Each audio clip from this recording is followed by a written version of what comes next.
Hello guys! Welcome back po sa Joven TV channel. So, ito na po yung update para sa burong mangga. Yan. So, after 2 weeks, ito na po yung kanyang itsura. Naburo na po siya. Putin natin. Buo pa rin. Yan, buo pa din. Yung kanyang sabaw ay medyo blurry lang ng konti. Pero firm pa rin po yung laman ng mangga. Siya itong sa hindi. And then, itong isa, ano tong isa, daddy? Hindi siya mas blurred. Hindi mas blurred. Clear. Sa bandang ilalim, clear.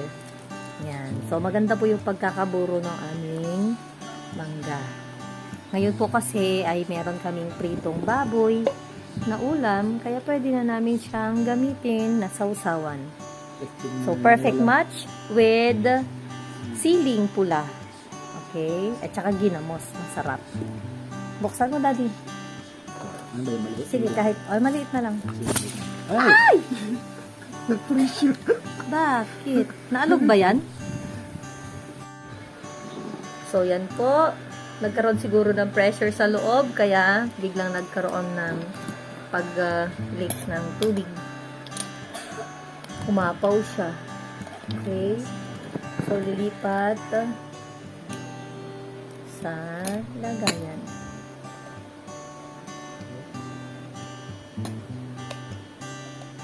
Masarap pa man din yung sabaw nito. Sayang yung sabaw na nawala. Sarap yan eh. Yan. And then, lagyan mo na ng ginamos.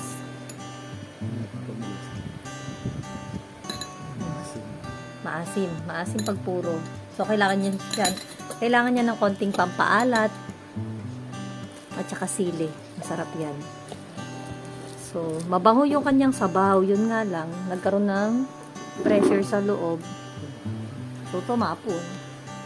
Yan, ready na yung aming mga kanin.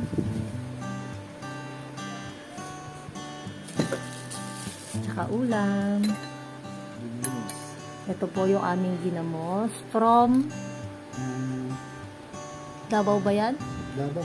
From Davao, sa kasamahan ni Mister. Pina-LBC lang po namin. Yan. Perfect yan sa Maganda pagkagulo. burong-buro na siya. 1 year na yun, daddy? Oh, 1 year na, kaya ano na, tunaw na yung mga isda. Masarap. Hindi na mas wala. Ayan. Masarap. Okay, and then, lagyan ng sili. Sarap yan.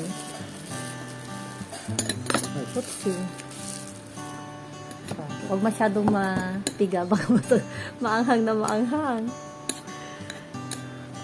Okay, nakakarami kami ng kain pag ganyan. Tama na yung isang ano lang. Ulam yun. Masarap.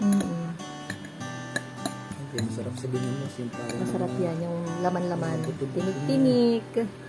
Oh, sarap. Naglalaway na ako sa asin. Feeling ko ako'y kumain na. So, let's eat na.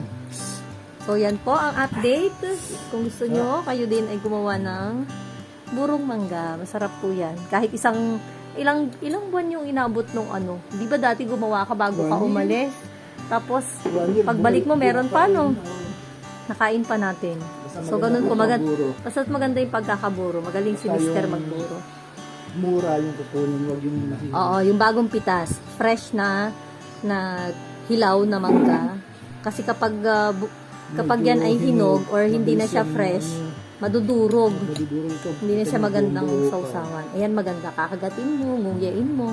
Sarap niyan. Yes. So, yun lang po. Thank you for watching. Please like and subscribe. Thank you.